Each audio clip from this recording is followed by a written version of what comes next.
Sejam bem-vindos a mais uma aula do Ministério Esportivo Mestre na Bola para o Instituto Batista de Educação. Para a aula de hoje, nós teremos o missionário Rony Fagundes, de Praia Grande, São Paulo. Ele vai nos mostrar o seu trabalho com jogos de tabuleiro. Venha conosco para mais uma aula do Instituto Batista de Educação.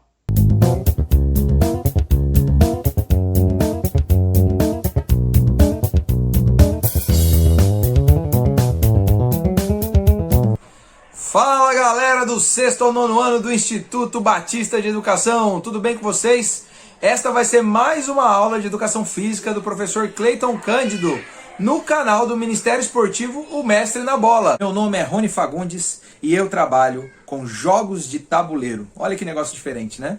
Eu sou líder de um projeto chamado A Mesa e o Trono, que está vendo aqui no fundo da tela. O A Mesa e o Trono tem o foco em resgatar o valor da gente estar sentados à mesa. E para isso nós usamos jogos de tabuleiro. Eu mostro para a galera os jogos que eu tenho. São jogos bem diferentes, jogos modernos, jogos novos. Tá vendo aqui atrás, ó, todas essas caixas? São vários jogos que eu tenho, mas eu tenho muito mais que isso. Minha coleção está quase batendo aí uns 100 jogos de tabuleiro pelo menos. E a gente mostra os jogos e mostra para as pessoas que elas podem ter tempo de qualidade à mesa, se divertindo. Então é muito legal.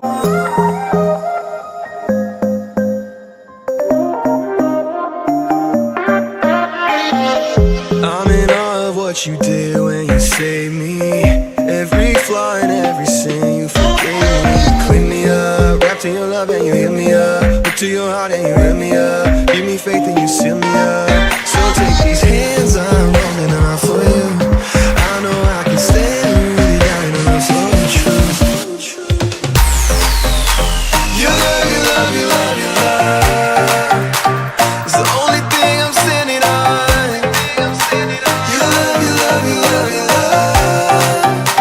I'm surrendering cause you have it all. Your love, your love, your love, your love is the only thing I'm standing on. Your love, your love, your love, your love. Surrendering cause you have it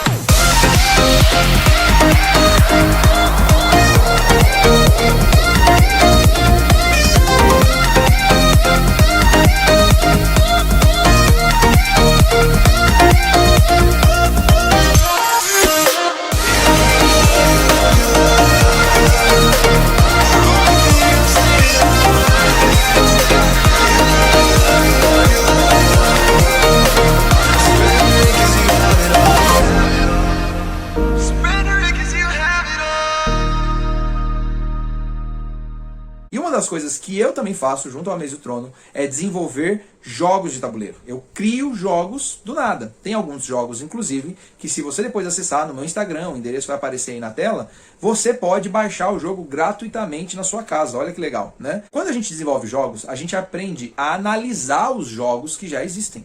Uma das coisas que eu faço é jogar muitos e muitos jogos para conhecer o que um designer de jogo, o que uma pessoa que cria jogos pensou para fazer aquele jogo. E uma das coisas que eu aprendi nesse processo é que toda competição, seja no esporte, seja num jogo de tabuleiro, seja num jogo de brincadeira, de rua, todos eles sempre vão cair em 3 tipos de competição. E isso é o interessante. Você sabia que a Bíblia fala sobre esses 3 tipos de competição também? A gente vai estudar um pouquinho sobre isso agora. Eu não sei se você tem uma Bíblia aí, mas eu estou aqui com a minha. E eu vou ler um trechinho aqui do 2º livro de Paulo a Timóteo, tá? Então 2 Timóteo, a partir do capítulo 2 ali, no versículo 4 em diante. E isso tem tudo a ver com a nossa aula, então presta atenção nesse texto e a gente vai discutir ele já em seguida. Pois o soldado, quando está servindo, quer agradar o seu comandante e por isso não se envolve em negócios da vida civil. O atleta que toma parte numa corrida não recebe o prêmio se não obedecer às regras da competição. E o lavrador, que trabalha no pesado, deve ser o primeiro a receber a sua parte na colheita. Pense no que eu estou dizendo, pois o Senhor fará com que você compreenda todas as coisas. Isso foi Paulo numa carta a Timóteo. Eu não sei se você prestou atenção, mas ele falou de 3 tipos de profissionais nesse texto. Um é o soldado, o outro é o atleta e o último é o lavrador. O soldado, como vocês devem bem entender, ele trabalha em defender a pátria, defender um território, uma região. E uma das coisas que ele faz é eliminar o inimigo. Então, guarda aí na sua mente agora, eliminar o inimigo. Soldado elimina o inimigo, ou o adversário, né? Se for num esporte, né? Um outro profissional que foi dito é o atleta. E como que o atleta vence? O atleta vence chegando primeiro, sendo um corredor. Até fala um texto lá que na corrida nós seguimos as regras da competição para vencer a corrida. Então, o atleta, ele corre para chegar primeiro. Essa é uma outra forma. E a terceira forma tem a ver com o lavrador. O lavrador, ele vai lá e trabalha na terra para tentar conseguir o melhor fruto da terra que ele puder, a melhor quantidade de batatas, de verduras, do que seja. Então, o lavrador, ele trabalha buscando a maior colheita que ele puder ter. Essa é a ideia. Então, esses três tipos que a gente está falando, o soldado, o atleta e o lavrador, eles resumem todos os tipos de esportes e competições, né, que tenham aí dois times ou dois atletas competindo com o outro. Onde houver competição, vai haver um desses três tipos de competição. Olha que interessante. E eu vou explicar agora. Vamos parar para pensar no soldado. O soldado, ele visa eliminar o adversário. Você já viu algum esporte onde o objetivo é eliminar o adversário? Se você já assistiu às Olimpíadas, você vai saber que no boxe é essa a ideia. No boxe a ideia é que a gente elimine, né, dê um knockout, né, tire do jogo o nosso adversário. Né? Também no judô tem uma forma de vencer, que é o quê? Quando você consegue jogar o oponente ao solo de tal maneira que ele toque com as costas no chão. Esse momento é o que eles chamam de ippon, e é quando acaba-se o combate ali, né, a luta entre os dois lutadores de judô, e a vitória daquele que derrubou o oponente. Então ele eliminou o oponente daquela competição. Quando a gente fala de jogos de tabuleiro que tenham o princípio da eliminação do soldado, a gente está falando de algum jogo que tem a ver com guerra. E tem um jogo muito famoso que é o xadrez. Talvez você já tenha jogado alguma vez o xadrez, onde a ideia é que você derrube, né, você capture o rei do oponente. E para você saber qual que é o rei num jogo de xadrez, é simples. É só você lembrar que o rei tem uma cruz, tá? Lembra disso? O rei tem uma cruz, tá? No xadrez e na vida o rei tem uma cruz. Mas no caso do xadrez, você elimina o seu oponente, vencendo o rei dele. Então você veja, né? Um jogo de tabuleiro que também tem eliminação e tem a ver com guerra, com soldado, para você lembrar desse princípio aí. Nós vamos falar um pouquinho do atleta. O atleta tem a ver com corrida, com chegar primeiro. Quando você vê alguma competição onde tem uma linha de chegada, ou tem algum objetivo que a pessoa ou o time tem que fazer primeiro que o outro, você tem aí um jogo de corrida, um jogo onde a gente fala que nesse texto aí, né, da Bíblia, é o atleta. E ele fala lá justamente que o atleta não vence a corrida se não correr de acordo com as regras, né?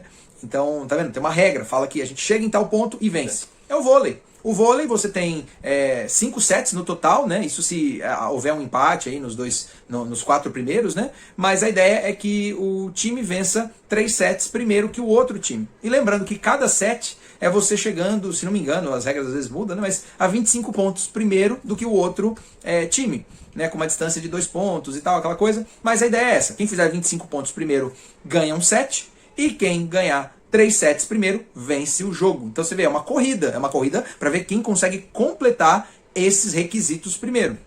Então o vôlei é um jogo, na verdade, de corrida. Olha que interessante. Assim como é o atletismo, a maratona, né? E em jogos de tabuleiro e cartas, tem um que é muito famoso, que é esse camarada aqui, ó. O Uno. O Uno é um jogo de corrida. Por quê? Você quer ver como é que é? Ganha quem se livrar das suas cartas primeiro. Essa é a regra. Quem se livrar de todas as cartas primeiro, vence. No Uno, então o Uno é um jogo de corrida em cartas. Olha que interessante, né? Então tá aí. Agora a gente vai para o último tipo, que é o ligado ao lavrador, aquele que quer ter a maior colheita possível, que quer ter uma maior quantidade de batatas, ou de cenouras, ou de tomates, ou de pepino, ou o que seja, né? O lavrador, ele trabalha a terra, então ele faz tudo o que ele pode, o melhor que ele pode, para conseguir o melhor resultado. Esportes que têm esse princípio, eles vão ter a ideia de um período de jogo da qual você vai tentar fazer o máximo de pontos ali, ou uma quantidade de rodadas, e aí você vai tentar fazer a maior quantidade de pontos ali. Então nós temos, por exemplo, um que talvez não seja muito conhecido aqui no Brasil, mas é assim, é o beisebol. O beisebol, ele tem uma quantidade de rodadas, da qual os dois times vão jogar a mesma quantidade de turnos, e ao final desses turnos, quem tiver a maior pontuação, vence o jogo. Um outro esporte que é muito famoso, esse é muito famoso, e que é de eficiência, é isso que a gente chama, tá? É o tipo de esporte de eficiência, é o basquete. O basquete ganha quem? No final do período dos quatro quartos, né? tiver a maior quantidade de pontos. Então, basquete é uma competição de eficiência, quem for mais eficiente, né? E tem um, que esse é o mais legal, eu tô deixando ele por último porque eu acho que dá pra gente fechar e fazer um resumo de tudo que a gente aprendeu aqui com ele, que é o futebol. O futebol, meus amigos, é um esporte de eficiência, é um esporte ligado ao lavrador. Porém, ele tem momentos onde ele vira um esporte de corrida e às vezes ele vira até um esporte de eliminação. E não tem nada a ver com você fazer uma falta grave e tirar o amigo da jogada. Não é isso, eu vou explicar para vocês agora. O futebol, no tempo regulamentar, ele é um esporte de eficiência. A ideia é você fazer nos 90 minutos, ou seja, nos dois tempos, né, de 45 minutos, mais os pequenos acréscimos do juiz em campo, o jogo te dá 90 minutos para fazer o máximo de pontos que você puder. E quais são os pontos? Os gols, né? Você não ganha se você fizer 20 bolas na trave, você não ganha se você tiver mais jogadores em campo, nada disso determina a vitória. O que determina a vitória é você fazer mais gols. Então, o esporte, como o futebol, é um esporte de eficiência. Porém, às vezes, esses 90 minutos terminam empatados. E uma das coisas que já existiu, eu não sei se ainda é aplicado no futebol hoje em dia, é o gol de ouro. O gol de ouro, no tempo dos acréscimos ali, que são mais 30 minutos de jogo, 2 tempos de 15, é o período onde o primeiro time que fizer o primeiro gol no acréscimo, dentro desses 30 minutos, vence a partida. Esse é o chamado gol de ouro. Então, ou seja, o que era uma partida de eficiência vira uma partida de corrida. Quem for primeiro no gol e acertar a bola lá dentro, vence o jogo. Porém, às vezes, mesmo com essa meia hora de jogo acrescida e não saindo gol nenhum, aí nós vamos pro dramático momento dos pênaltis. E na hora dos pênaltis, olha que interessante, aí o futebol vira uma partida de eliminação. E por que é isso? Cada time tem 5 tiros a gol. Você vai tentar, dentro desses 5 tiros, fazer a melhor performance possível, fazendo o máximo de gols. Porém, se terminarem os dois empatados nesse momento, às vezes os dois erraram 2 chutes, ou os dois erraram um chute, ou todos fizeram todos os chutes, a partida passa para um momento onde é assim. Ambos os times vão intercalando e chutando suas bolas, e se um errar, o outro acertar, o time é eliminado. Por quê? Porque um acertou e o outro não. Então, veja só, no final das contas, o futebol ele pode ser um jogo de eficiência no tempo regulamentar, um jogo de corrida na hora do acréscimo com o gol de ouro, ou um jogo de eliminação, onde você tenta, através de acertar todos os gols possíveis, eliminar o outro time no erro deles ou no goleiro defendendo a bola. Então tá aí, o futebol ele pode ter, num esporte só, olha só que interessante, todos os 3 princípios do lavrador, do atleta e do soldado. E por que eu queria terminar com essa revisão? Porque eu quero te desafiar a você pegar jogos que você conhece, jogos de tabuleiro que você talvez tenha em casa, alguns outros esportes que você já tenha visto falar, converse com as pessoas que moram na sua casa para eles te darem dicas de esportes para você analisar e pensar acerca deles e descobrir se eles são soldado, atleta ou lavrador. Se eles são eliminação, corrida ou eficiência.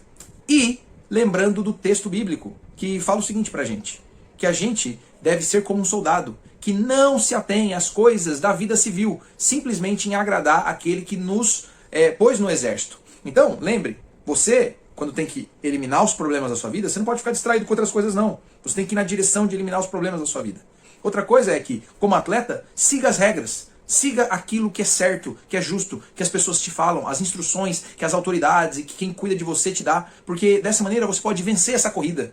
E por fim, seja como lavrador, que trabalha duro, faz o melhor sempre, na esperança de colher os melhores resultados para a própria vida. Você está aqui estudando agora porque você espera alguma coisa da sua vida, eu imagino. Então, não desperdice. Seja como um soldado, elimine os problemas da sua vida. Seja como um atleta, corra seguindo as regras. E seja como um lavrador, fazendo o melhor e trabalhando duro para ter o melhor resultado na sua vida. Tá bom? Um grande abraço e, por favor, entre no nosso Instagram lá e veja um pouquinho mais do que a gente tem. Lá tem jogos que você pode baixar, que você pode fazer em casa com papel, caneta e tampinha de garrafa. E não só isso, mas lá tem uma porção de jogos que eu jogo e a gente sempre vai falando algumas coisas como essa que eu compartilhei com vocês aí. Tá bom? Um grande abraço para vocês. Foi um prazer estar aqui. Analise jogos, analise videogames, analise tudo agora que você veja aí de competição.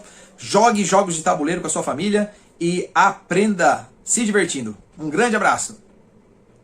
Muito bem, terminamos mais uma atividade, mais uma aula no Instituto Batista de Educação. E segue a nossa gratidão. O Instituto Batista de Educação agradece ao missionário Rony Fagundes e toda a sua família que se disponibilizou em nos ajudar, mostrando o seu trabalho com jogos de tabuleiro. Que Deus abençoe você, que Deus abençoe a sua vida, que Deus abençoe você, aluno do Instituto Batista de Educação. nós teremos ao longo das nossas aulas mais novidades, por meio aí de missionários que estão fazendo um trabalho excelente em seus respectivos estados. Um grande abraço, até a próxima, como diz meu amigo Pernalonga. Tchau, tchau!